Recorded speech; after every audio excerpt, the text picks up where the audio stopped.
My name is Emily, and for most of my life, I never considered myself particularly religious. I was raised in a family that acknowledged God, but never deeply explored faith. As I grew older, I became fascinated with spirituality, seeking answers and different beliefs. Reincarnation was one idea that always intrigued me, the thought that life didn't just end, but that we kept coming back, learning new lessons in each life, improving ourselves until we reach some higher state of being. It was comforting in a way, the idea that there were endless chances, that death wasn't final, that if I made mistakes in this life, I could simply correct them in the next. But at the same time, I never truly questioned if it was real. One thing I did believe in was the healing power of nature. Whenever life became too overwhelming, I would escape into the wilderness, finding solace in the quiet solitude of the mountains, the rustling of the trees, and the endless stretch of sky above me. There was something about hiking alone that made me feel connected to something greater, even if I didn't quite understand what that was. On that particular day, I had decided to explore a remote trail, one that wound through thick forest and up into the rocky peaks, where the view was said to be breathtaking. The morning had been peaceful, the air crisp, the scent of pine and damp earth filling my lungs. I felt at ease, alone with my thoughts, allowing my mind to drift as I made my way up the trail. Hours passed, and the sun began to dip lower in the sky, casting long shadows through the trees. I had planned to turn back before dusk, but something about the beauty of the place kept pulling me forward. It was as if time didn't matter here, as if I could just keep walking forever. That was until everything changed. I had just stepped over a large rock when I felt an unnatural sting on my ankle, sharp, piercing, like fire, spreading instantly through my leg. Before I could even register what had happened, I saw it. A snake, coiled a few feet away, its fangs bared, its body tense. My heart pounded in my chest. I had read about venomous snakes before, knew the dangers, knew how quickly their venom could spread. At first, panic set in. I stumbled back, my breathing uneven, my fingers trembling as I reached down to examine the wound. 2 small puncture marks, bright red against my pale skin, were already beginning to swell. I needed to get help. I needed to move. But as I turned, my legs gave out beneath me. A wave of dizziness crashed over me, my vision darkening at the edges. My breath came in shallow gasps, as though my lungs were failing me, refusing to draw in enough air. My limbs felt heavy, as if they no longer belonged to me. I knew enough about snake bites to understand what was happening. The venom was shutting my body down. I tried to reach for my phone, but my fingers barely responded. This was it. I was alone, miles away from the nearest person, my body betraying me, my consciousness slipping. I was dying. But then something unexpected happened. Instead of fear, a strange sense of calm settled over me. The pain faded, the weight of my limbs disappeared, and suddenly I felt as though I was floating. The forest around me, the ground beneath me, the fading sunlight, it all became distant, irrelevant, as though it was no longer part of my reality. And then I saw myself lying on the ground, my body still, my face pale, my chest barely rising. I was looking down at myself, but how? How was I above my body, staring at it from a completely different perspective? It didn't feel like a dream. It felt real, more real than anything I had ever known. I could see every detail with perfect clarity. The way my hair was spread out on the dirt, the slight twitch in my fingers, the stillness in my legs. But I felt no connection to that body anymore. I wasn't inside it. I was separate. I should have been terrified, but I wasn't. A strange warmth surrounded me, unlike anything I had ever experienced. It wasn't heat, it wasn't cold, but something in between. Something pure, something peaceful. It wrapped around me like a presence. Though I couldn't see anything or anyone there, I knew, without understanding how, that I was being pulled away. I tried to resist at first, to cling to the life I had just left behind, but it was useless. Something far greater than me was guiding this journey, something beyond my control. The deeper I moved into this strange new reality, the less my earthly life mattered. I turned my gaze away from my lifeless body and looked forward. A great light appeared in the distance. Not just any light, but a light that seemed to breathe, to pulse, to be alive. It wasn't just something to see, it was something to feel.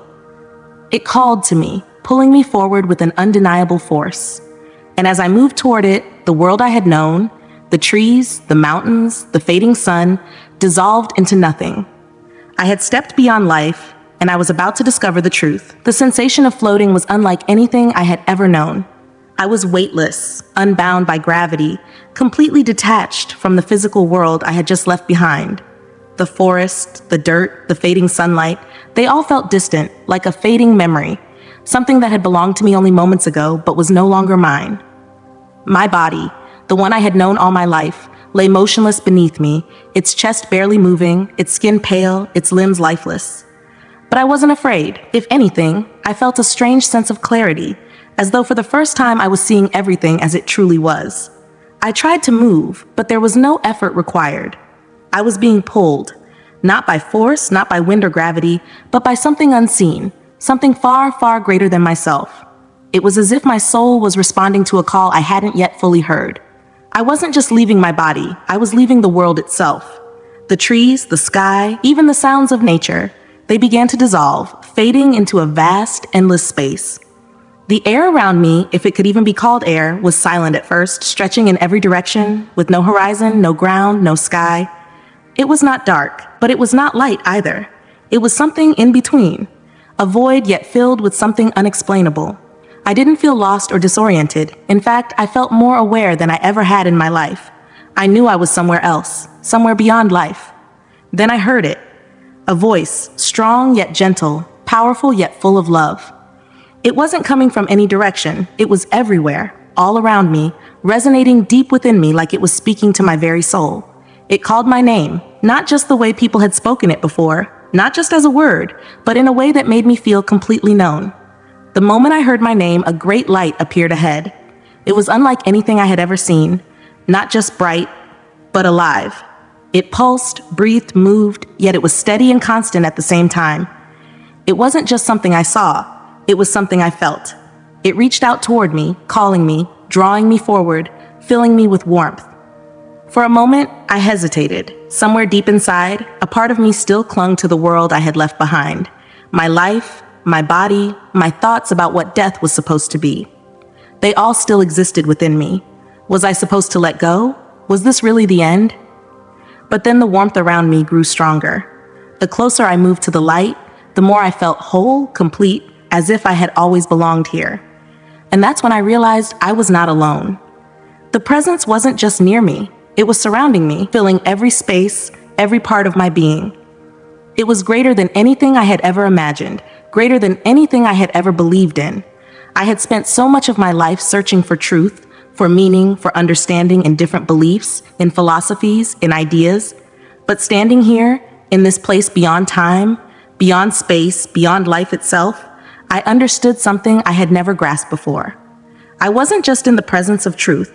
I was in the presence of the one who created truth. And then the light shifted, taking form.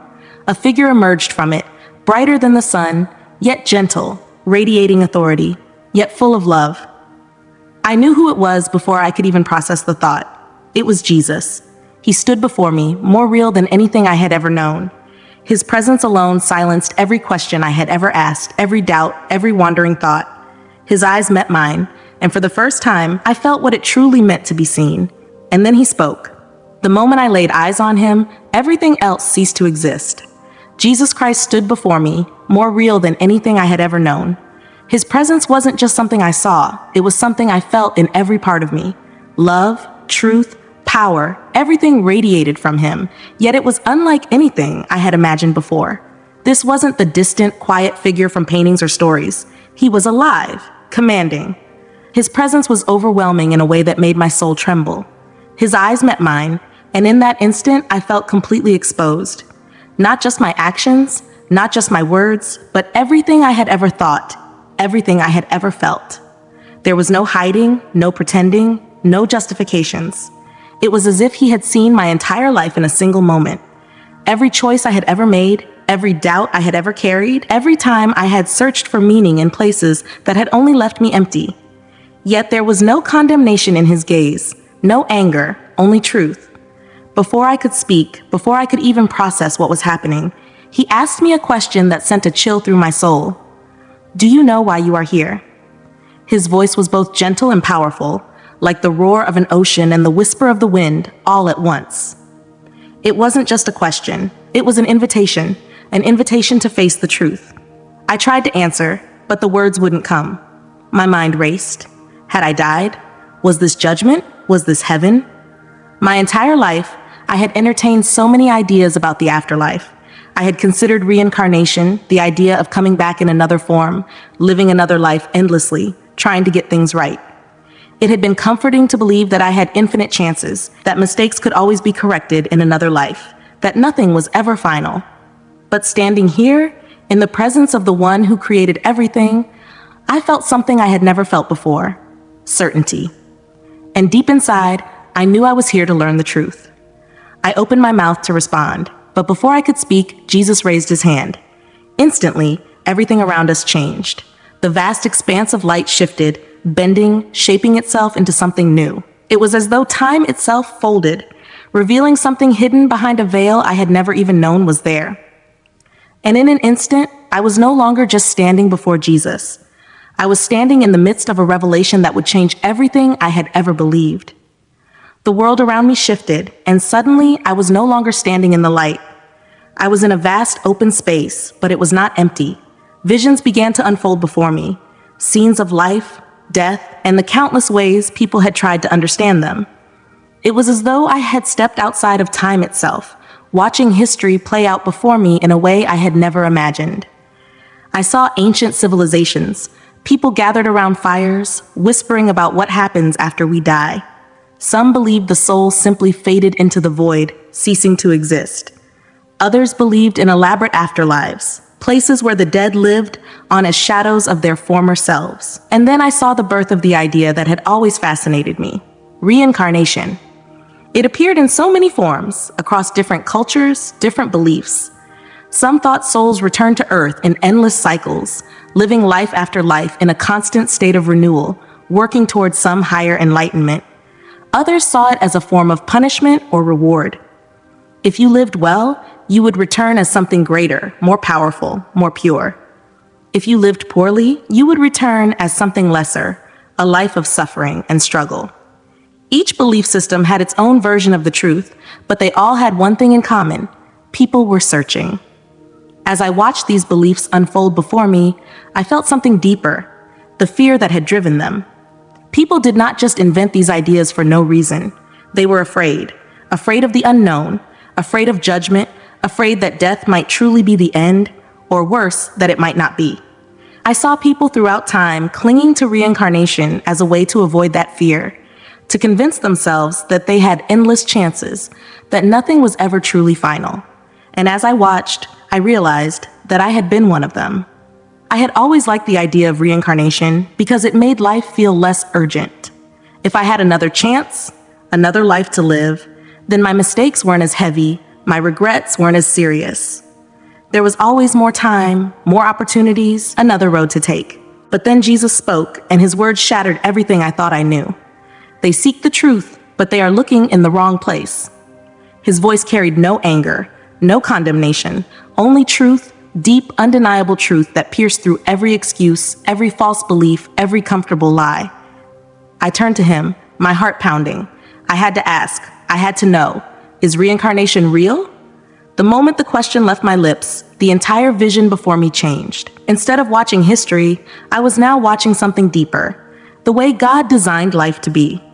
I saw something I had never considered before, the way he formed each person uniquely, individually, with a soul that was meant to last forever, not to be erased, not to be reset, but to exist. And then he showed me what I had never wanted to see. Reincarnation was not part of his design. I saw how people had twisted the truth, taking the longing for eternity that was placed inside them, and replacing it with a counterfeit, an endless cycle that distracted them from what really mattered.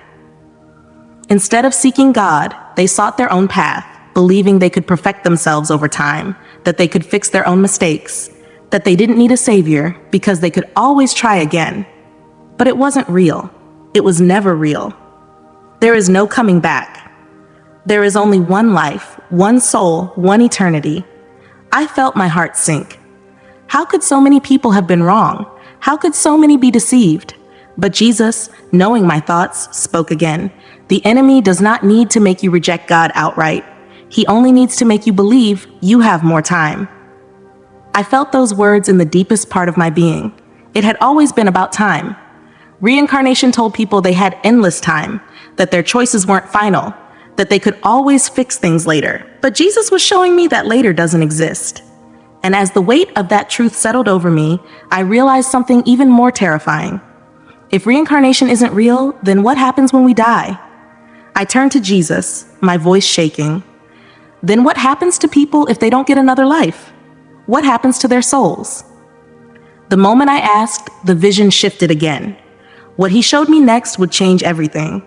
The moment I asked the question, Jesus didn't answer me with words. Instead, the world around us shifted once more, and suddenly I was no longer standing in the presence of light, but watching something unfold before me, something that explained the truth in a way I never could have imagined.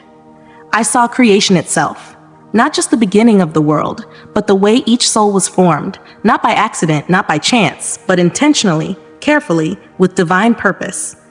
I watched as God shaped every human being, placing something unique inside each one, something that could never be repeated, never be remade, never be transferred. Each soul, I realized, was not just another version of something that had come before. Each soul was new, designed with a single eternal purpose. And then I saw what happened after death. It was nothing like what I had expected.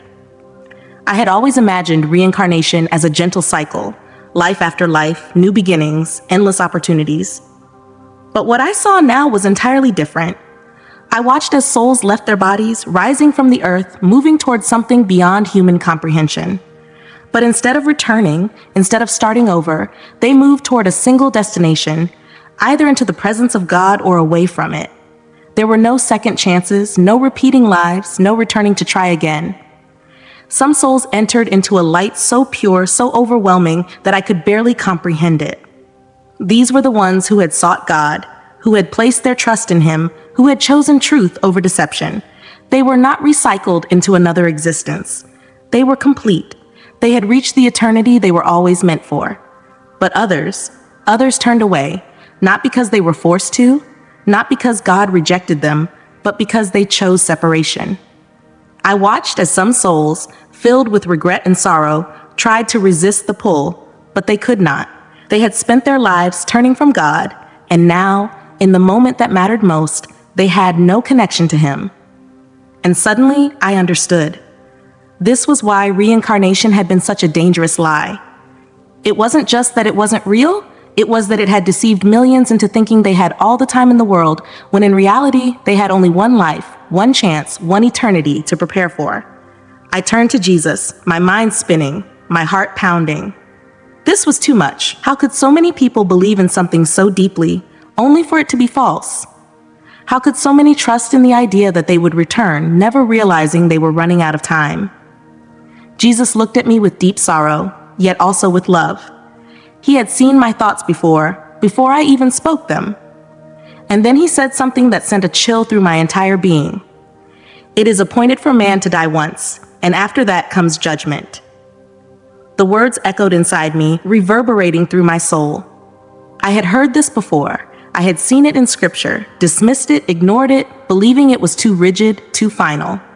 But now, standing here in this place, watching as souls entered eternity, I realized something that I had never wanted to admit.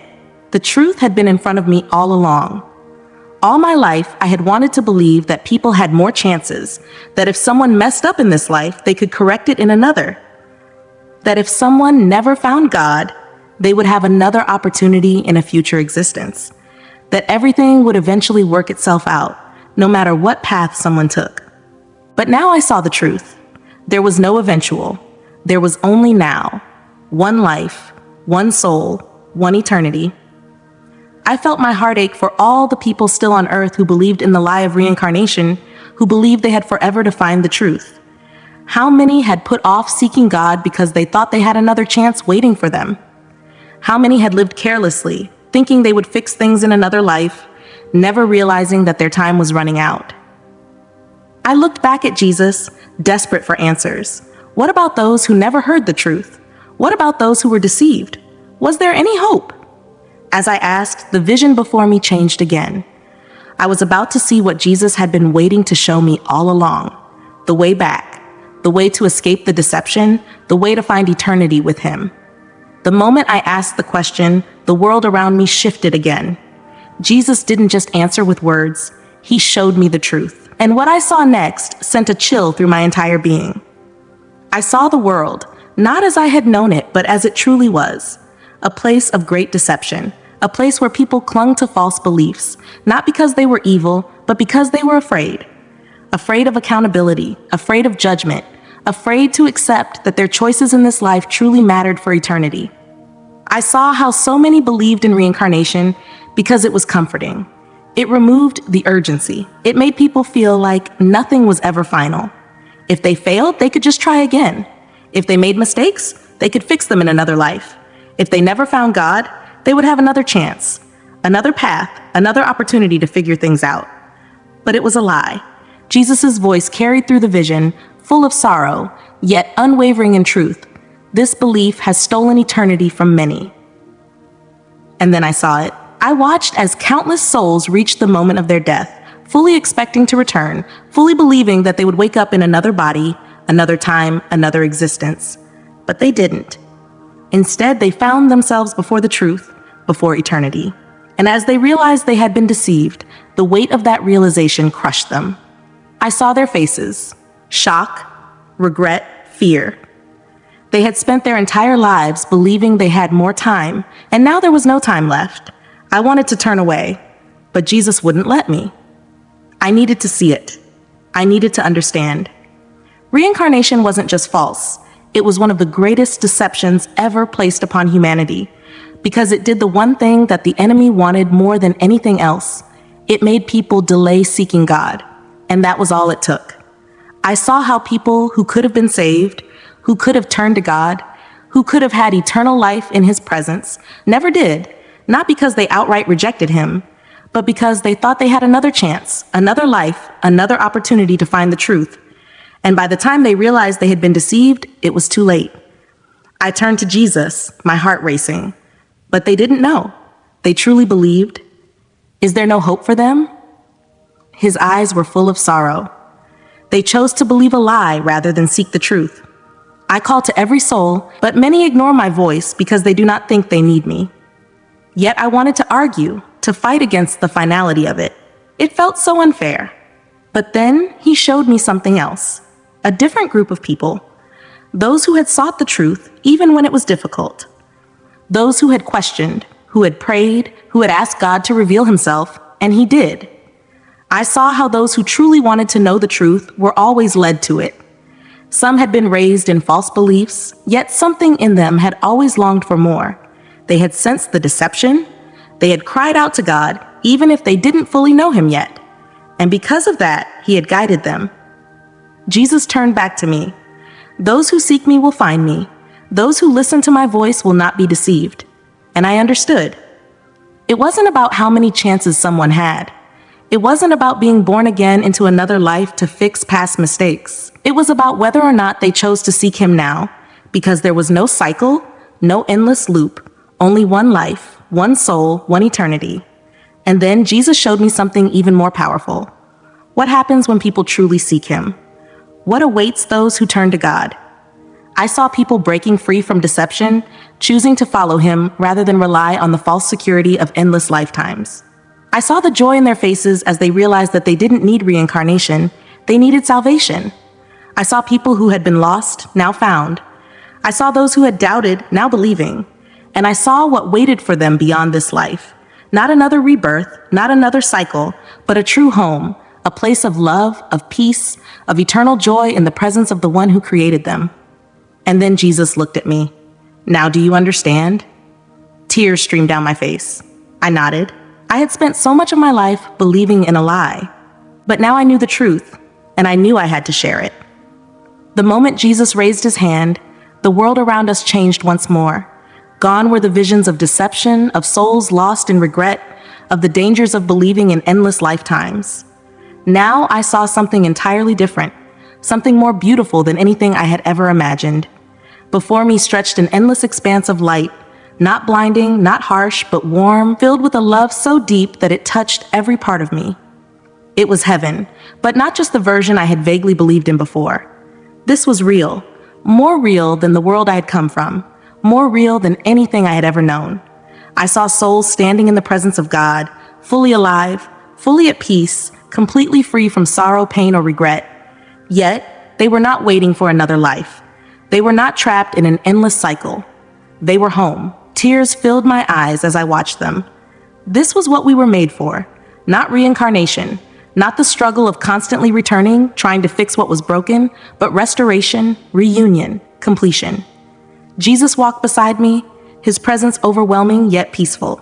I felt no fear here, no confusion, no questions. Everything made sense. I saw people who had lived their lives in faith, now experiencing a joy so profound that I couldn't even describe it. They weren't spirits floating in some formless realm. They were alive, more alive than they had ever been on earth. I saw loved ones reunited, laughter echoing through the air, a kind of deep, eternal belonging that I had never felt before. It wasn't just happiness, it was fulfillment. It was everything the human heart longs for but never truly finds in the world. And suddenly, I understood something so profound that it made my knees buckle. This was what life was about. Not coming back over and over again, not trying to get things right in 1,000 different lifetimes, but living this one life fully, with purpose, with love, with God. I turned to Jesus, my voice trembling. Why would anyone choose something else? Why would anyone chase after lies when this is what you offer? His eyes were filled with both love and sorrow as he answered, I do not desire for any to be lost, but many do not seek me. The weight of those words crushed me.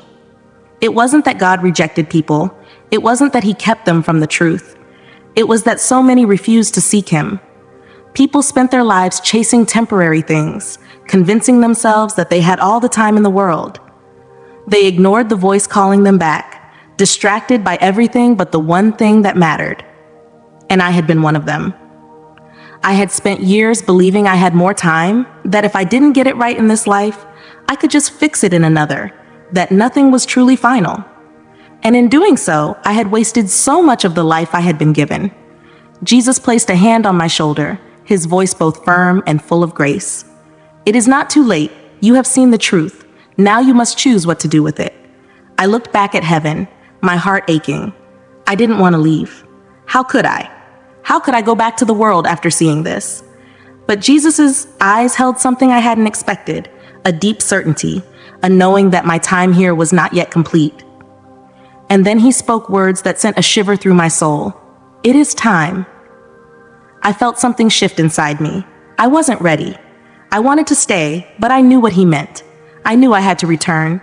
I looked back at the souls in heaven, the overwhelming beauty, the deep, eternal love that filled every part of this place. And I realized something. This was not the end. This was the beginning. The true life, the one we were all created for, the one that no one should miss because they wasted their one chance, believing in something that was never real. I had been given the truth, and now I had to share it. As Jesus raised his hand once more, the light around me began to fade. The peace of heaven slipping away, I felt myself being pulled back, drawn into something cold, heavy, familiar. And then, with a sudden jolt, I opened my eyes. The moment the words left his lips, I felt it. A force pulling me away, drawing me backward, away from the indescribable peace and love that surrounded me. No, I didn't want to go. My heart ached at the thought of leaving this place, of stepping away from the overwhelming presence of Jesus. How could I ever return to the world after this? How could I go back to a life that suddenly felt so small, so limited, so far from everything I had just experienced? I wanted to beg him, please let me stay. Let me remain here, where there is no suffering, no fear, no uncertainty. Here where love is pure, where truth is undeniable, where everything makes sense. I had never known a peace like this before, never even imagined it. And now the thought of losing it made my soul tremble. But Jesus, knowing every thought in my heart, looked at me with such deep love that it almost shattered me. His eyes held sorrow, but also certainty. He knew what I wanted, but he also knew what I needed. You have a mission. The moment he spoke, it was as if everything around me shifted. The peace of heaven began to fade, replaced by something heavier, something pulling me back. I was being sent back. I barely had time to process what was happening before it began. The fall. One moment, I was in the presence of God, surrounded by light and warmth. The next, I was being pulled downward faster than I could comprehend. It wasn't painful, but it was overwhelming. I felt the weight of my earthly body returning, the heaviness of existence pressing in on me like I had never felt before. And then, in an instant, I gasped awake. Pain, cold, weakness, the scent of dirt and pine, the sensation of my body heavy and trembling, still racked with the venom that had nearly killed me. I was back. For a moment, I couldn't even understand what had happened. Had it been real? Had I truly just stood before Jesus? Had I truly seen the truth about life, about eternity, about reincarnation? But then the memories flooded in, sharp and clear, as if they had been burned into my very soul. Yes, it was real. I was still lying on the forest floor, my body barely able to move, but something inside me had changed forever. I was not the same person who had entered this hike, who had believed in endless lifetimes, who had assumed she had all the time in the world to figure things out. That person was gone. I tried to move, but my limbs were weak, my body still battling the poison that had nearly taken my life. I knew I didn't have much time. If no one found me, I would still die. My earthly body was fragile, broken, incapable of surviving on its own. But then I heard it. Footsteps somewhere in the distance, voices. Help was coming. I could hardly believe it. I had been deep in the wilderness, in a place where I wasn't supposed to be found, and yet here they were, searching for me. Coincidence? No. I was meant to survive. I was taken to the hospital, my body weak but alive. The doctors called it a miracle. They said the venom should have done more damage, that I should have been found too late, that I shouldn't have woken up at all. But I knew the truth. I was not here by accident. I had been sent back. And now there was only one thing left to do. I had to share the truth of what I had seen. The moment I left the hospital, I knew my life would never be the same. I had been given something I never asked for, truth. And with it came a responsibility I couldn't ignore. I had stood before Jesus. I had seen eternity. I had learned what so many in this world refused to believe. And now I had to speak. At first I hesitated. Who would believe me? Who would listen when I told them that everything they had been taught about reincarnation was a lie? That they weren't going to come back again and again until they got things right? That this was it. One life, one soul, one eternity? I knew that people wouldn't want to hear it. The idea of reincarnation was comforting. It removed the pressure, the responsibility. It made life feel easier. But that was the greatest deception of all. And so I spoke. I told my family, my friends, my community, anyone who would listen. I told them how I died, how I left my body, how I stood in the presence of Jesus Christ and saw the truth with my own eyes. Some listened with wide eyes, their hearts open, their souls stirred. They knew deep inside that what I was saying was true, that they had always felt something was missing in the idea of reincarnation, that something about it had never quite made sense. But others dismissed me. They laughed, shook their heads, told me I must have been hallucinating.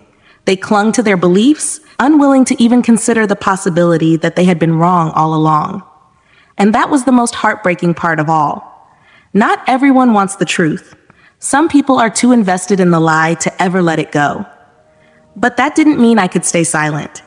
I told them what Jesus had shown me, that this life is not one of many, it is the only one. That reincarnation is a false hope, a distraction meant to keep people from seeking the truth.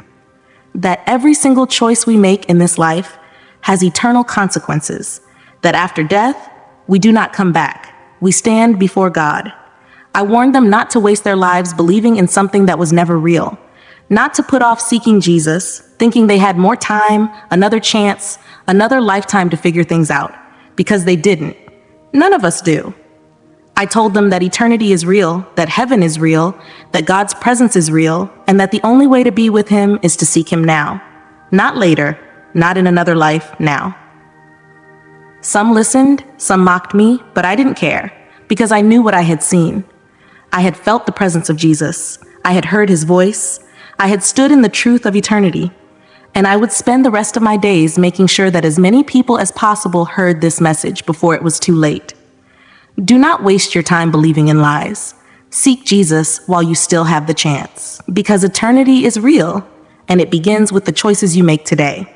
Like, share, and subscribe so more people can hear this message before it's too late.